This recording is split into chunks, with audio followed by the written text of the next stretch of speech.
नमस्कार दोस्तों, story desk में आप सभी का स्वागत है। आइए सुनते हैं मोहन राकेश की कहानी मलबे का मालिक। पूरे 7.5 साल के बाद लाहौर से अमृतसर आए थे। हॉकी का मैच देखने का तो बहाना ही था। उन्हें ज्यादा चाव उन घरों और बाजारों को फिर से देखने का था जो 7.5 साल पहले उनके लिए पराये हो गए थे। हर सड़क पर मुसलमानों की कोई ना कोई टोली घूमती नजर आ जाती थी। उनकी आंखें इस आग्रह के साथ वहां की हर चीज को देख रही थीं, जैसे वह शहर साधारण शहर न होकर एक खास आकर्षण का केंद्र हो। तंग बाजारों में से गुजरते हुए वे एक दूसरे को पुरानी चीजों की याद दिला रहे थे। देख फतहदीना, मिस्री बाजार में अब मिस्री की दुकानें पहले से कितनी कम रह गई हैं। उस नुक्कड़ पर सुखी भटियारन की भट्टी थी, जहां वह अब पान वाला बैठा है। यह नमक मंडी देख लो खान साहब, यहाँ की एक एक ललाइन वह नमकीन होती है कि बस। बहुत दिनों के बाद बाजारों में तुर्रेदार पगड़ियां और लाल तुर्की टोपियां दिखाई दे रही थीं। लाहौर से आए हुए मुसलमानों में काफी संख्या ऐसे लोगों की थी जिन्हें विभाजन के समय मजबूर होकर अमृतसर छोड़कर जाना पड़ा था। 7.5 साल में आए अनिवार्य परिवर्तनों को देखकर कहीं उनकी आंखों में हैरानी भर जाती और कहीं अफसोस घिर आता। वल्लाह, कटड़ा जयमल सिंह इतना चौड़ा कैसे हो गया? क्या इस तरफ के सब मकान जल गए? यहाँ हकीम आसिफ अली की दुकान थी ना, अब यहाँ एक मोची ने कब्जा कर रखा है। और कहीं कहीं ऐसे भी वाक्य सुनाई दे जाते, वली, यह मस्जिद ज्यों की त्यों खड़ी है, इन लोगों ने इसका गुरुद्वारा नहीं बना दिया। जिस रास्ते से भी पाकिस्तानियों की टोली गुजरती, शहर के लोग उत्सुकता पूर्वक उसकी ओर देखते रहते। कुछ लोग अब भी मुसलमानों को आते देखकर शंकित से रास्ते से हट जाते, जबकि दूसरे आगे बढ़कर उनसे बगलगीर होने लगते थे। ज्यादातर वे आगंतुकों से ऐसे ऐसे सवाल पूछते थे कि आजकल लाहौर का क्या हाल है, अनारकली में अब पहले जितनी रौनक होती है या नहीं। सुना है शाहआलमी गेट का बाजार पूरा नया बना है। कृष्णनगर में तो कोई खास तब्दीली नहीं आई। वहां का रिश्वतपुरा क्या वाकई रिश्वत के पैसे से बना है? कहते हैं पाकिस्तान में अब बुर्का बिल्कुल उड़ गया है। यह ठीक है? इन सवालों में इतनी आत्मीयता झलकती थी कि लगता था कि लाहौर एक शहर नहीं, हजारों लोगों का सगा संबंधी है, जिसके हालात जानने के लिए वे उत्सुक हैं। लाहौर से आए हुए लोग उस दिन शहर भर के मेहमान थे, जिनसे मिलकर और बातें करके लोगों को खामखा खुशी का अनुभव होता था। बाजार बासा अमृतसर का एक उपेक्षित सा बाजार है, जो विभाजन से पहले गरीब मुसलमानों की बस्ती थी। वहां ज्यादातर बांस और शहतीरों की ही दुकानें थीं, जो सब की सब एक ही आग में जल गई थीं। बाजार बासा की आग अमृतसर की सबसे भयानक आग थी, जिससे कुछ देर के लिए तो सारे शहर के जल जाने का अंदेशा पैदा हो गया था। बाजार बासा के आसपास के कई मोहल्लों को तो उस आग ने अपनी लपेट में ले ही लिया था। खैर, किसी तरह वह आग काबू में तो आ गई, पर उसमें मुसलमानों के एक एक घर के साथ हिंदुओं के भी 4-4 6-6 घर जलकर राख हो गए। अब 7.5 साल में उनमें से कई इमारतें तो फिर से खड़ी हो गई थीं, मगर जगह जगह मलबे के ढेर अब भी मौजूद थे। नई इमारतों के बीच बीच में मलबे के ढेर अजीब ही वातावरण प्रस्तुत करते थे। बाजार बासा में उस दिन भी चहल पहल नहीं थी, क्योंकि उस बाजार के ज्यादातर बाशिंदे तो अपने मकानों के साथ ही शहीद हो गए थे, और जो बचकर चले गए थे उनमें शायद लौट कर आने की हिम्मत बाकी नहीं थी। सिर्फ एक दुबला पतला बूढ़ा मुसलमान ही उस वीरान बाजार में आया और वहां की नई और जली हुई इमारतों को देखकर जैसे भूल भुलैया में पड़ गया। बाएं हाथ को जाने वाली गली के पास पहुंचकर उसके कदम अंदर मुड़ने को हुए, मगर फिर वह हिचकिचाकर वहां बाहर ही खड़ा रह गया, जैसे उसे निश्चय नहीं हुआ कि यह वही गली है या नहीं जिसमें वह जाना चाहता है। गली में एक तरफ कुछ बच्चे कीड़ी काड़ा खेल रहे थे और कुछ अंतर पर दो स्त्रियां ऊंची आवाज में चीखती हुई एक दूसरी को गालियां दे रही थीं। सब कुछ बदल गया, मगर बोलियां नहीं बदली। बूढ़े मुसलमान ने धीमे स्वर में अपने से कहा और छड़ी का सहारा लिए खड़ा रहा। उसके घुटने पाजामे से बाहर को निकल रहे थे और घुटनों के थोड़ा ऊपर ही उसकी शेरवानी में 3-4 पैबंद लगे थे। गली में एक बच्चा रोता हुआ बाहर को आ रहा था। उसने उसे पुचकार कर पुकारा, इधर आ बेटे, आ, इधर आ, देख तुझे चिज्जी देंगे, आ। और वह अपनी जेब में हाथ डालकर उसे देने के लिए कोई चीज ढूंढने लगा। बच्चा क्षण भर के लिए चुप कर गया, लेकिन फिर उसने होंठ बिसूर लिए और रोने लगा। एक 16-17 बरस की लड़की गली के अंदर से दौड़ती हुई आई और बच्चे की बाह पकड़कर उसे घसीटती हुई गली में ले चली। बच्चा रोने के साथ साथ अपनी बाह छुड़ाने के लिए मचलने लगा। लड़की ने उसे बाहों में उठाकर अपने साथ चिपका लिया और उसका मुंह चूमती हुई बोली, चुप कर मेरे वीर, रोएगा तो तुझे वह मुसलमान पकड़कर ले जाएगा। मैं वारी जाऊं, चुप कर। बूढ़े मुसलमान ने बच्चे को देने के लिए जो पैसा निकाला था वह वापस जेब में रख लिया। सिर से टोपी उतारकर उसने वहां थोड़ा खुजलाया और टोपी बगल में दबा ली। उसका गला खुश्क हो रहा था और घुटने जरा जरा कांप रहे थे। उसने गली के बाहर की बंद दुकान के तख्ते का सहारा ले लिया और टोपी फिर से सिर पर लगा ली। गली के सामने जहां पहले ऊंची ऊंची शहतीरियां रखी रहती थीं, वहां अब एक तिमंजिला मकान खड़ा था। सामने बिजली के तार पर दो मोटी मोटी चीलें बिल्कुल जड़ होकर बैठी थी। बिजली के खंबे के पास थोड़ी धूप थी। वह कई पल धूप में उड़ते हुए जर्रों को देखता रहा। फिर उसके मुंह से निकला, या मालिक। एक नवयुवक चाबियों का गुच्छा घुमाता हुआ गली की ओर आया और बूढ़े को वहां खड़े देखकर उसने रुक कर पूछा, कहिए मियाँ जी, यहाँ किस तरह खड़े हैं? बुढ़े मुसलमान की छाती और बाहों में हल्की सी कपकपी हुई और उसने होठों पर जबान फेर कर नवयुवक को ध्यान से देखते हुए पूछा, बेटा, तेरा नाम मनोरी तो नहीं? नवयुवक ने चाबियों का गुच्छा हिलाना बंद करके मुट्ठी में ले लिया और आश्चर्य के साथ पूछा, आपको मेरा नाम कैसे पता? 7.5 साल पहले तू बेटे इतना सा था। यह कहकर बुढ़े ने मुस्कुराने की कोशिश की। मनोरी ने पूछा, आप आज पाकिस्तान से आए हैं? हाँ, मगर पहले हम इसी गली में रहते थे। बुढ़े ने कहा, मेरा लड़का चिरागदीन तुम लोगों का दर्जी था। तकसीम से 6 महीने पहले हम लोगों ने यहाँ अपना नया मकान बनवाया था। ओ गनी मियाँ, मनोरी ने पहचान कर कहा, हाँ बेटे, मैं तुम लोगों का गनी मियाँ हूँ। चिराग और उसके बीवी बच्चे तो नहीं मिल सकते, मगर मैंने कहा कि एक बार मकान की सूरत ही देख लूं।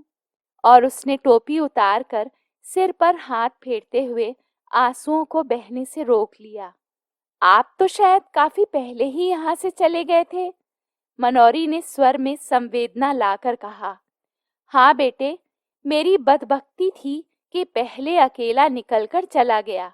यहाँ रहता तो उनके साथ मैं भी। और कहते कहते उसे एहसास हो आया कि उसे ऐसी बात नहीं कहनी चाहिए। उसने बात मुंह में रोक ली, मगर आंख में आए हुए आंसुओं को बह जाने दिया। छोड़िए गनी साहब, अब बीती बातों को सोचने में क्या रखा है? मनोरी ने गनी की बाह पकड़कर कहा, आइए, आपको आपका घर दिखा दूं।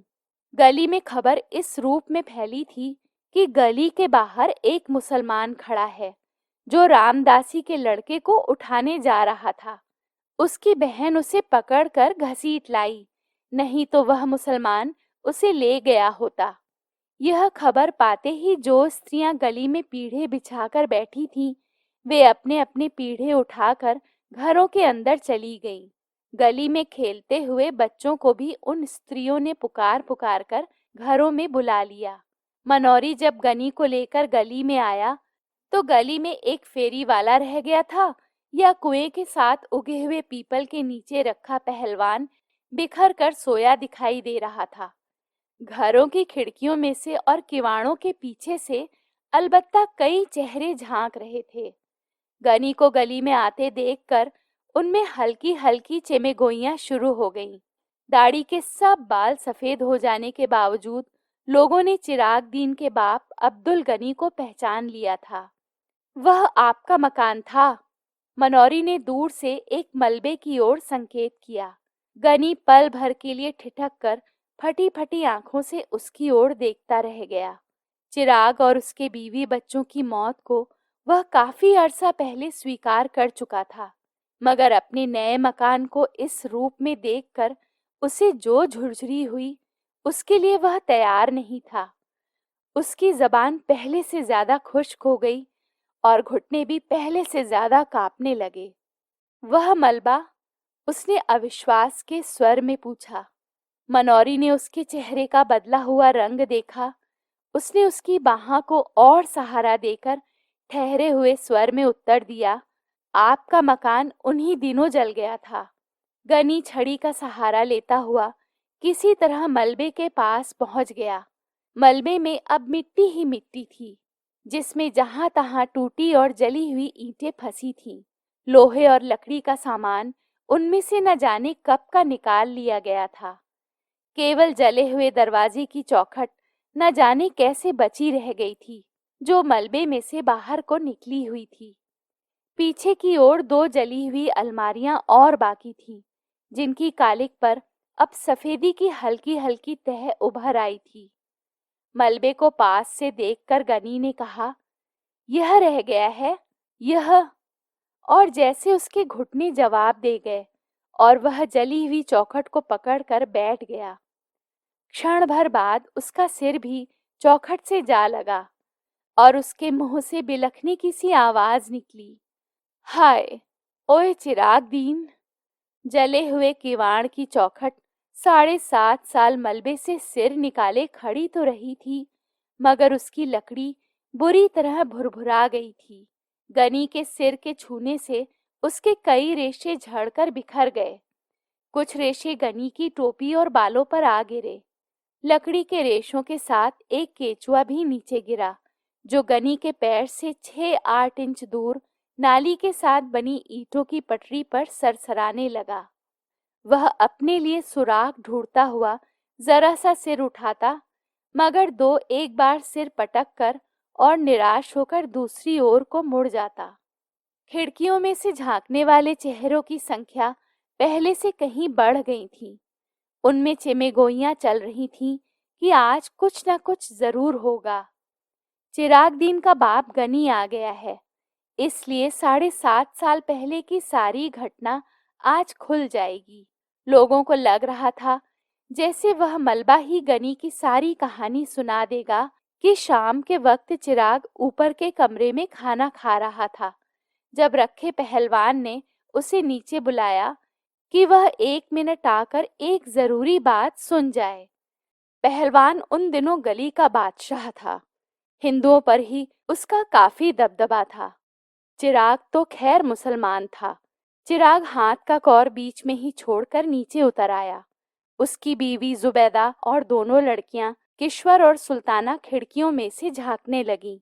चिराग ने ड्योढ़ी से बाहर कदम रखा ही था कि पहलवान ने उसे कमीज के कॉलर से पकड़कर खींच लिया और उसे गली में गिराकर उसकी छाती पर चढ़ बैठा। चिराग उसका छुरे वाला हाथ पकड़कर चिल्लाया, ना रखे पहलवान, मुझे मत मार, हाय मुझे बचाओ, जुबैदा मुझे बचा। और ऊपर से जुबैदा चीखती हुई नीचे ड्योढ़ी की तरफ भागी। रखे के एक शागिर्द ने चिराग की जद्दोजहद करती हुई बाहें पकड़ ली और रखा उसकी जांघों को घुटने से दबाए हुए बोला, चीखता क्यों है भेड़ के, तुझे पाकिस्तान दे रहा हूँ, ले। और जुबैदा के नीचे पहुंचने से पहले ही उसने चिराग को पाकिस्तान दे दिया। आसपास के घरों की खिड़कियां बंद हो गईं। जो लोग इस दृश्य के साक्षी थे, उन्होंने दरवाजे बंद करके अपने को इस घटना के उत्तरदायित्व से मुक्त कर लिया था। बंद किवाड़ों में भी उन्हें देर तक जुबैदा, किश्वर और सुल्ताना के चीखने की आवाजें सुनाई देती रहीं। रखे पहलवान और उसके साथियों ने उन्हें भी उसी रात पाकिस्तान देकर विदा कर दिया, मगर दूसरे तबील रास्ते से। उनकी लाशें चिराग के घर में ना मिलकर बाद में नहर के पानी में पाई गईं। 2 दिन तक चिराग के घर की खाना तलाशी होती रही। जब उसका सारा सामान लूटा जा चुका तो न जाने किसने उस घर को आग लगा दी। रखे पहलवान ने कसम खाई थी कि वह आग लगाने वाले को जिंदा जमीन में गाड़ देगा, क्योंकि उसने उस मकान पर नजर रखकर ही चिराग को मारने का निश्चय किया था। उसने उस मकान को शुद्ध करने के लिए हवन सामग्री भी खरीद ली थी, मगर आग लगाने वाले का पता ही नहीं चल सका। उसे जिंदा गाड़ने की नौबत तो बाद में आती। अब 7.5 साल से रखा पहलवान उस मलबे को अपनी जागीर समझता आ रहा था, जहां न वह किसी को गाय भैंस बांधने देता था और न खोंचा लगाने देता। उस मलबे से बिना उसकी अनुमति के कोई ईंट भी नहीं उठा सकता था। लोग आशा कर रहे थे कि सारी कहानी जरूर किसी न किसी तरह गनी के कानों तक पहुंच जाएगी। जैसे मलबे को देखकर उसे अपनी ही सारी घटना का पता चल जाएगा। और गनी मलबे की मिट्टी नाखूनों से खोद खोद कर अपने ऊपर डाल रहा था और दरवाजे की चौखट को बाह में लिए हुए रो रहा था। बोल चिरागदीन, बोल, तू कहाँ चला गया? ओए, ओए, ओ किश्वर, ओ सुल्ताना, हाय मेरे बच्चों, ओए, गनी को कहाँ छोड़ दिया? हाय मेरे बच्चे, बोल। और भुरभुरे किवाड़ से कड़ी के रेशे झड़ते जा रहे थे। पीपल के नीचे सोए हुए रखे पहलवान को किसी ने जगा दिया, या वह वैसे ही जाग गया, यह जानकर कि पाकिस्तान से अब्दुल गनी आया है और अपने मकान के मलबे पर बैठा है। उसके गले में थोड़ा झाग उठाया, जिससे उसे खांसी हो आई, और उसने कुएं के फर्श पर थूक दिया। मलबे की ओर देखकर उसकी छाती से धौकनी का सा स्वर निकला और उसका निचला होंठ थोड़ा बाहर को फैल आया। गनी अपने मलबे पर बैठा है। उसके शागिर्द लच्छे पहलवान ने उसके पास आकर बैठते हुए कहा। मलबा उसका कैसे है? मलबा हमारा है, पहलवान ने झाग के कारण घरघराई हुई आवाज में कहा। मगर वह वहां पर बैठा है, लच्छे ने आंखों में रहस्यमय संकेत लाकर कहा। बैठा है, बैठा रहे, तू चिलम ला।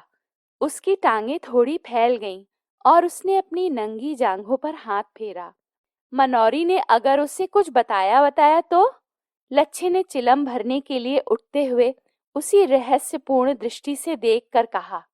मनौरी की शामत आई है। लच्छे चला गया। कुएं पर पीपल की कई पुरानी पत्तियां बिखरी थीं। रखा उन पत्तियों को उठा उठाकर हाथों में मसलता रहा। जब लच्छे ने चिलम के नीचे कपड़ा लगाकर उसके हाथ में दिया तो उसने कश खींचते हुए पूछा, और भी तो किसी से गनी की बात नहीं हुई? नहीं। ले। और उसने खांसते हुए चिलम लच्छे के हाथ में दे दी। लच्छे ने देखा कि मनौरी मलबे की तरफ से गनी की बाह पकड़े हुए आ रहा है। वह उकड़ू होकर चिलम के लंबे लंबे कश खींचने लगा। उसकी आंखें आधा क्षण रखे के चेहरे पर टिकती और आधा क्षण गनी की ओर लगी रहती। मनौरी गनी की बाह पकड़े हुए उससे एक कदम आगे चल रहा था, जैसे उसकी कोशिश हो कि गनी कुएं के पास से बिना रखे पहलवान को देखे ही निकल जाए। मगर रखा जिस तरह बिखर कर बैठा था, उससे गनी ने उसे दूर से ही देख लिया। कुएं के पास पहुंचते न पहुंचते उसकी दोनों बाहें फैल गईं और उसने कहा, रखे पहलवान। रखे ने गर्दन उठाकर और आंखें जरा छोटी करके उसे देखा। उसके गले में अस्पष्ट सी घरघराहट हुई, पर वह बोला कुछ नहीं। रखे पहलवान, मुझे पहचाना नहीं? गनी ने बाहें नीचे करके कहा। मैं गनी हूँ, अब्दुल गनी, चिराग दीन का बाप। पहलवान ने संदेहपूर्ण दृष्टि से उसका ऊपर से नीचे तक जायजा लिया। अब्दुल गनी की आंखों में उसे देखकर चमक आ गई थी। सफेद दाढ़ी के नीचे उसके चेहरे की झुर्रियां जरा फैल गई थीं। रखे का निचला होंठ फड़का, फिर उसकी छाती से भारी सा स्वर निकला, सुना गनिया। गनी की बाहें फिर फैलने को हुईं, परंतु पहलवान पर कोई प्रतिक्रिया ना देखकर उसी तरह रह गईं। वह पीपल के तने का सहारा लेकर कुएं की सिल पर बैठ गया। ऊपर खिड़कियों में चिमेगोइयां तेज हो गईं कि अब दोनों आमने सामने आ गए हैं तो बात जरूर खुलेगी। फिर हो सकता है दोनों में गाली गलौज भी हो। अब रखा गनी को कुछ नहीं कह सकता। अब वो दिन नहीं रहे। बड़ा मलबे का मालिक बनता था। असल में मलबा ना इसका है न गनी का। मलबा तो सरकार की मिल्कियत है। किसी को गाय का खूंटा नहीं लगने देता। मनौरी भी डरपोक है। उसने गनी को बताया क्यों नहीं कि रखे ने ही चिराग और उसकी बीवी बच्चों को मारा है। रखा आदमी नहीं है, सांड है। दिन भर सांड की तरह गली में घूमता है। गनी बेचारा कितना दुबला हो गया है। दाढ़ी के सारे बाल सफेद हो गए हैं। गनी ने कुएं की सिल पर बैठकर कहा, देख रखे पहलवान, क्या से क्या रह गया है। भरा पूरा घर छोड़ कर गया था और आज यहाँ मिट्टी देखने आया हूँ। बसे हुए घर की यही निशानी रह गई है। तू सच पूछ रखे तो मेरा यह मिट्टी भी छोड़कर जाने को जी नहीं करता। और उसकी आंखें छलछला आईं। पहलवान ने फैली हुई टांगें समेट लीं और अंगोछा कुएं की मुंडेर में से उठाकर कंधे पर डाल लिया। लच्छे ने चिलम उसकी तरफ बढ़ा दी और वह कश खींचने लगा। तू बता रखे, यह सब हुआ किस तरह? गनी आंसू रोकता हुआ आग्रह के साथ बोला, तुम लोग उसके पास थे। सब में भाई भाई की सी मोहब्बत थी। अगर वह चाहता तो वह तुम में से किसी के घर में नहीं छिप सकता था। उसे इतनी भी समझ नहीं आई? ऐसा ही है। रखे को स्वयं लगा कि उसकी आवाज में कुछ अस्वाभाविक सी गूंज है। उसके होंठ गाढ़ी लाड़ से चिपक से गए थे। उसकी मूंछों के नीचे से पसीना उसके होंठों पर आ रहा था। उसके माथे पर किसी चीज का दबाव पड़ रहा था और उसकी रीढ़ की हड्डी सहारा चाह रही थी। पाकिस्तान के क्या हाल हैं? उसने वैसे ही स्वर में पूछा। उसके गले की नसों में तनाव आ गया था। उसने अंगोछों से बगलों का पसीना पोंछा और गले का झाग मुंह में खींचकर गली में थूक दिया। मैं क्या हाल बताऊं रखे? गनी दोनों हाथों से छड़ी पर जोर देकर झुकता हुआ बोला, मेरा हाल पूछो तो वह खुदा ही जानता है। मेरा चिराग साथ होता तो और बात थी रखे। मैंने उसे समझाया था कि मेरे साथ चला चल, मगर वह अड़ा रहा कि नया मकान छोड़कर कैसे जाऊं। यहाँ अपनी गली है, कोई खतरा नहीं है। भोले कबूतर ने यह नहीं सोचा कि गली में खतरा ना सही, बाहर से तो खतरा आ सकता है। मकान की रखवाली के लिए चारों जनों ने जान दे दी रखे। उसे तेरा बहुत भरोसा था।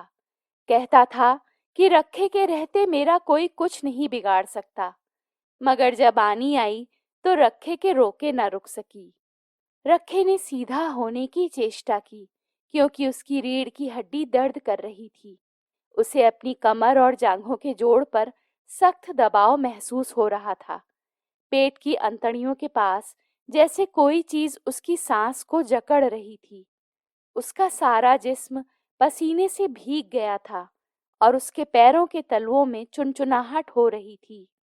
बीच बीच में फुलझड़ियां सी ऊपर से उतरती और उसकी आंखों के सामने से तैरती हुई निकल जाती। उसे अपनी जबान और होठों के बीच का अंतर कुछ ज्यादा महसूस हो रहा था। उसने अंगूछे से होठों के कोनों को साफ किया और उसके मुंह से निकला, हे प्रभु, सच्चिया, तू ही है, तू ही है, तू ही है।